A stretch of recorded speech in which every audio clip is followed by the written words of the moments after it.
12 जनवरी को हम लाए थे अपने घर 2 कलरफुल चूज़े।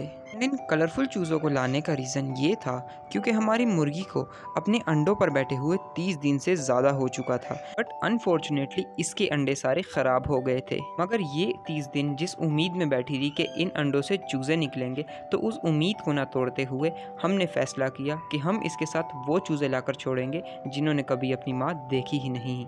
और फिर हमने इसके साथ छोड़े ये यतीम चूज़े। एंड कुछ दिनों के लिए एवरीथिंग वॉज परफेक्ट क्योंकि मुर्गी ने इन चूज़ों को अच्छे से एक्सेप्ट कर लिया था और वो इनकी बिल्कुल अच्छे से केयर कर रही थी। बट थोड़े दिनों बाद ही इन दोनों में से एक चूज़े की कंडीशन बहुत ही ज़्यादा ख़राब हो गई, क्योंकि हर रोज़ की तरह मैं जैसे ही इन्हें खोलने आता था सुबह सुबह, तो इन दोनों चूज़ों में से एक चूज़े को हो गई थी कॉन्स्टिपेशन। तो फिर फ़ौरन मैंने जल्दी से अच्छे से उसको साफ़ किया, बट सैडली हमारे इन दोनों चूज़ों में से एक चूज़ा मर गया। एंड देन उस दिन से पिकाचू को हमने बहुत अच्छे से संभाला और इसकी बहुत अच्छे से केयर की।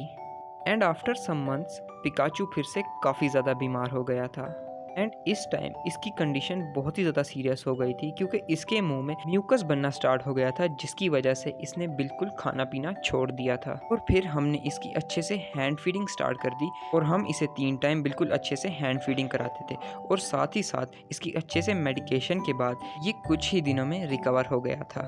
एंड हमारे इस एक्सपेरिमेंट की इतने दिनों की मुश्किल के बाद अब आप रिजल्ट्स देख सकते हैं। सो ये रहा हमारा पिकाचू जो हम लाए थे सिर्फ 50 रुपये में, बट हमारी इतने दिनों की मेहनत और इतने मुश्किल दिनों के बाद अब ये पूरा एक मुर्गा बन गया है। तो दोस्तों ये है 50 रुपये वाला चूज़ा, मगर अब ये 6 महीने का हो चुका है।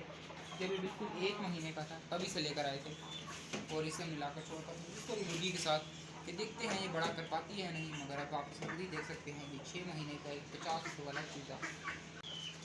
तो दोस्तों 6 महीने पहले हम लाए थे 2 50 रुपये वाले चूज़े, उनमें से एक तो अनफॉर्चुनेटली मर गया और दूसरा है हमारा पिकाचू।